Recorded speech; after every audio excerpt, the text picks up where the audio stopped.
it's Tom from the Metalhead Show here at Hard Rock Hell 7 with Mickey and James from The Answer. How are we, guys? Hello, man. Very well, thanks. Nice to be here. Yeah, good. Awesome. So you guys are playing at 25 past 11 tonight on the main stage. Are you excited for the show, and what do you have in store for the Hard Rock Hell crowd? Absolutely. We've been looking forward to this festival now for a few months. I think it's a great lineup, and it's got a lot of our fans here. And yeah, tonight's going to be rocking for us. We've just played 40 shows around Europe, and this is the last in a run for us, so it's always exciting to play the last gig, and we'll be giving it every last bit of our energy tonight. So awesome. So your latest album, New Horizon, was released back in September. Can you tell me a little bit about the album and how you feel your fans reacted to it? The album for us, when it came time to sort of making the fourth album, we had to really dig deep and start thinking about, if we've got this far, we have to make an album that's going to have maximum impact. So we just decided we wanted to make a good, energetic, hard rock album, and we brought in a guy called Toby Jepson as producer, and one of his things was that he wanted to capture the energy that The Answer has live.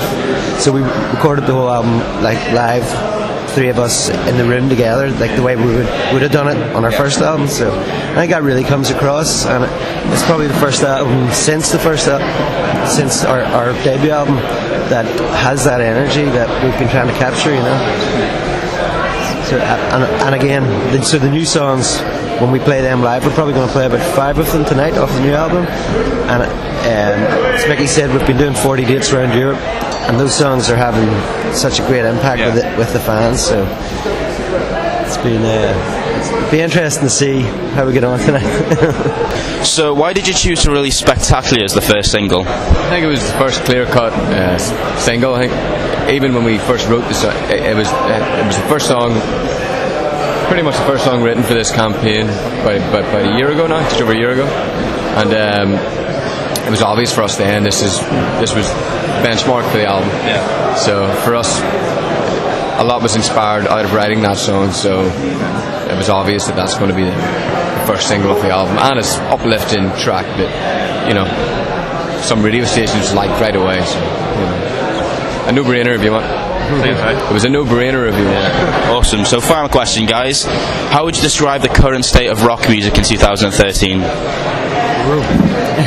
It's funny because when you're a touring band like us guys and you're out and about a lot of different countries around the world there's so many rock fans out there.